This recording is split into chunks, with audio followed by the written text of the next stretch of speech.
Hey, what's going on, everybody? This is Brian over here at the Little Orchard Farm. Hey, and welcome to today's video. Hey, today, well, I'm out in the orchard and we are beginning the Japanese beetle battle of 2022. It is June, and that is the month where here in North Alabama, the Japanese beetles come out to play and mate and attempt to destroy my fruit trees. Today I'm going to spray a little bit of those, or I hope a lot of those. I've got a fruit tree spray that I spray on there, but there's going to be thousands of them, and I mean thousands. And so I'm just going to stay on top of it, continue to spray, and hope to continue to knock them out. And I've talked about this before, but they will take a leaf and eat it, and do what's called lace winging it, and it. They leave the veins of the leaf, but then eat everything else. And they're voracious, absolutely voracious. They come out of the ground and they immediately take to the trees, and they begin their mating ritual almost immediately as well. And so you can kind of see the way that they attack these plants. And if you leave it untreated, over the course of just a few days, they'll strip these trees down completely and destroy your orchard. So we're going to spray a combination of a fruit spray, organic fruit insecticide, and neem oil. I mix some of it together. We're going to spray it on these trees and see if we can't chase a few of them. All right, we got a lot to do today. Let's do this.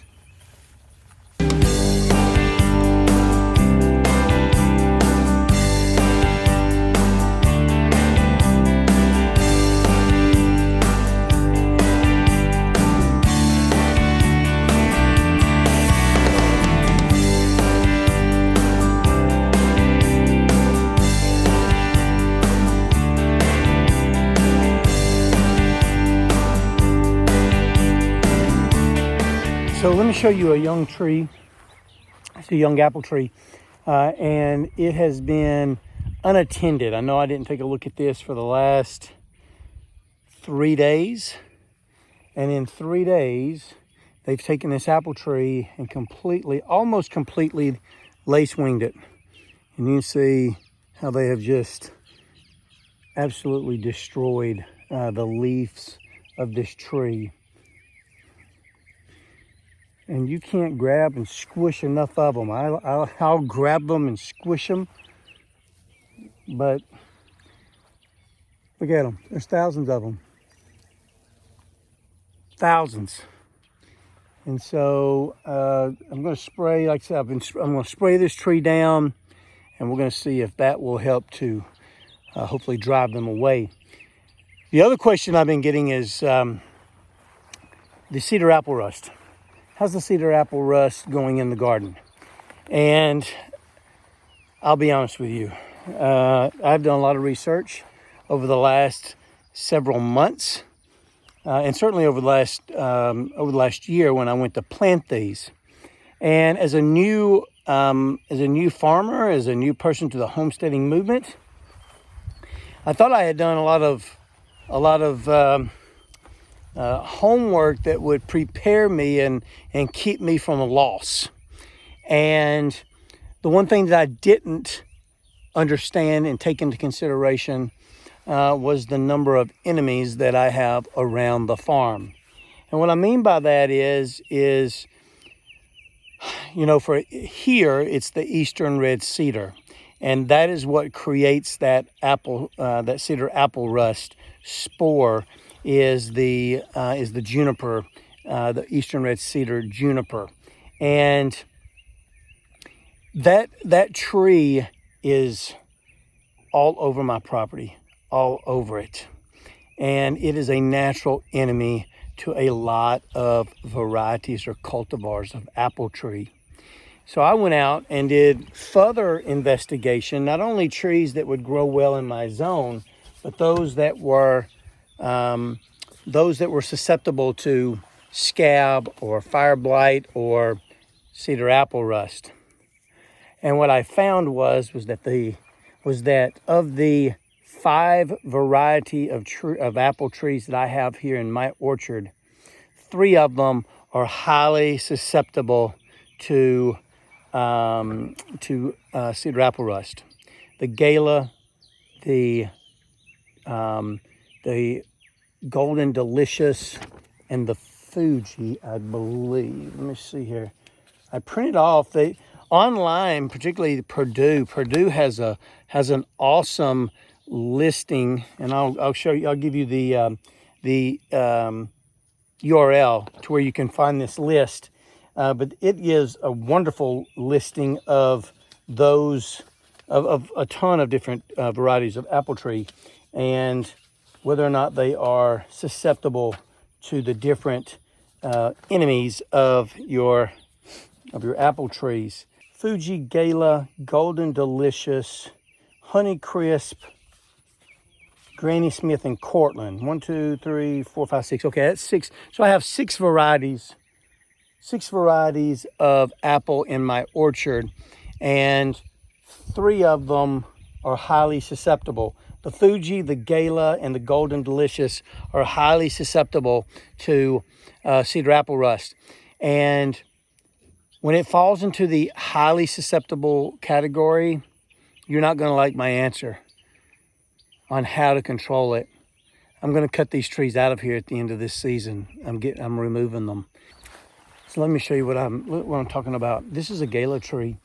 This Gala tree I stayed on with copper fungicide. I coated it nicely with neem oil, thinking that had an additional layer of protection for it on that. And it is completely eat up with cedar apple rust. So what's this going to do? Well, any place that has the rust is obviously it's going to eventually kill the leaf's ability to photosynthesize and stay healthy. And so those leaves will die, as will eventually any fruit that is infected will also be impacted by that.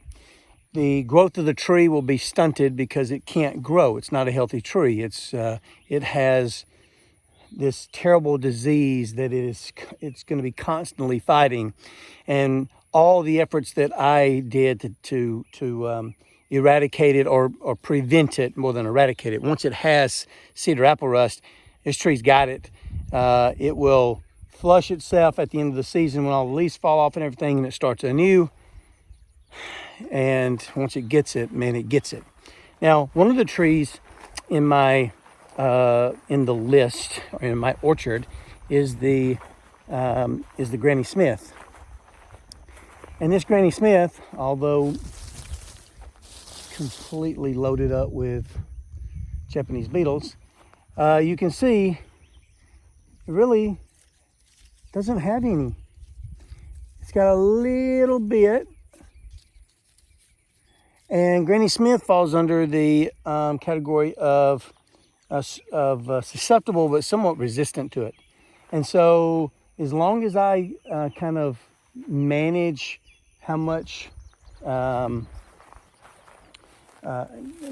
the copper fungicide and the other things that I'm doing for this, the neem oil, my goodness gracious, covered up with Japanese beetles,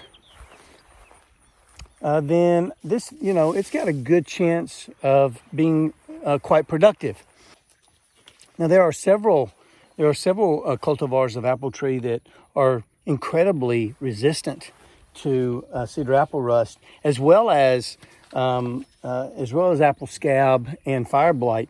And so these are the ones that I should be looking at to put in my orchard, rather than when Karen and I would go to the grocery store, we were like, oh my goodness, look at these these Golden Delicious or these Honey Crisp apples. They look great. They would be awesome to be able to go out into our nice orchard, pick one from the tree and eat it right there. Wouldn't that be awesome? It would be awesome if we lived in an environment that was conducive to growing that cultivar of apple. We're not. So what are some of the ones that grow well in 7B, my zone here in North Alabama, that are impervious to fire blight, apple scab, and cedar apple rust? Well, the little list here says that there are things like the acane. Did I say it right? I don't have my glasses on. It makes it kind of, yeah, A-K-A-N-E, acane. Resistant to the apple scab, fire blight, juniper rust, which is cedar apple rust, among others, and powdery mildew. So acane is one of them, but some that you may have heard more include things like crimson crisp, the Dayton, the Liberty, the Jersey Mac, the Macon, the Milton, the Molly's Delicious, the Nova Mac, the let's see here, flip over this last page. That was just a few on this list. There's dozens and dozens on the list, and dozens that are resistant. Priscilla, not pristine. Pristine is impervious to everything except the juniper rusts. Let's see, what do we got here? Another good one that's really the red free. And Sundance. So those are just to name a few of the cultivars, of the varieties of apple that I'm going to go shopping for this fall.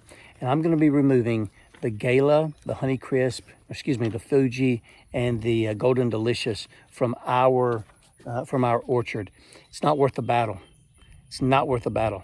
And the time that I spend out here trying to get ahead of the cedar apple rust, I could be doing other activities that are that's not eating up my time, and this one eats up a ton of my time. So we're gonna cut our losses on this. That's 6 trees, I think. 6 trees at about $25 a pop when I purchased them, and a year and a half ago.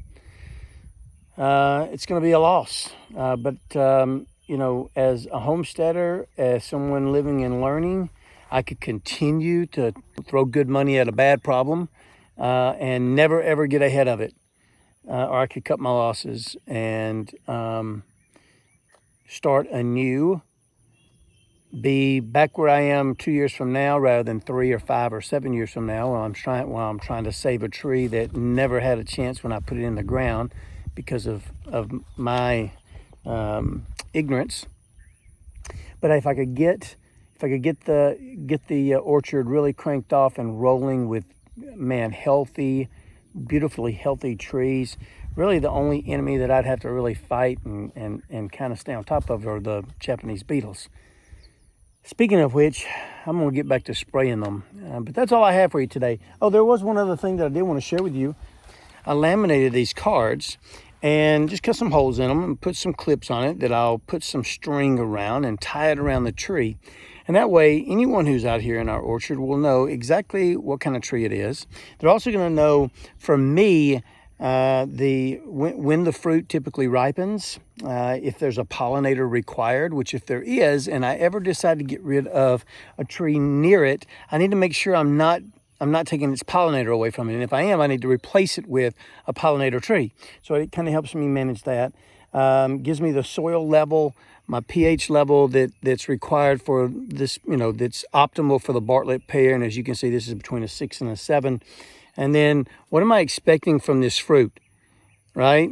It should be juicy with a little bit of spice, but yet it should be smooth and firm. So this gives me hopefully an indication, again, brand new farmer with my little orchard here. So I'm not really sure exactly what all I'm going to be getting out of all these fruits and what to expect. But putting a little placard on each tree will help me. Man, guys, I hope y'all have a wonderful week, a very blessed week. And by the way, happy belated Father's Day. Father's Day was a few days ago. My kids surprised me here on the farm. Love it when they come out to visit. And they surprised me with a little gift. I'm moving into the 21st century with all the technology and everything. They got me a Quest 2. little VR thingy madoodle gidgy gadget. We'll see how that goes, me and the virtual world. Guys, have a wonderful week, very blessed week. Till we see you again the next time, we will. See ya.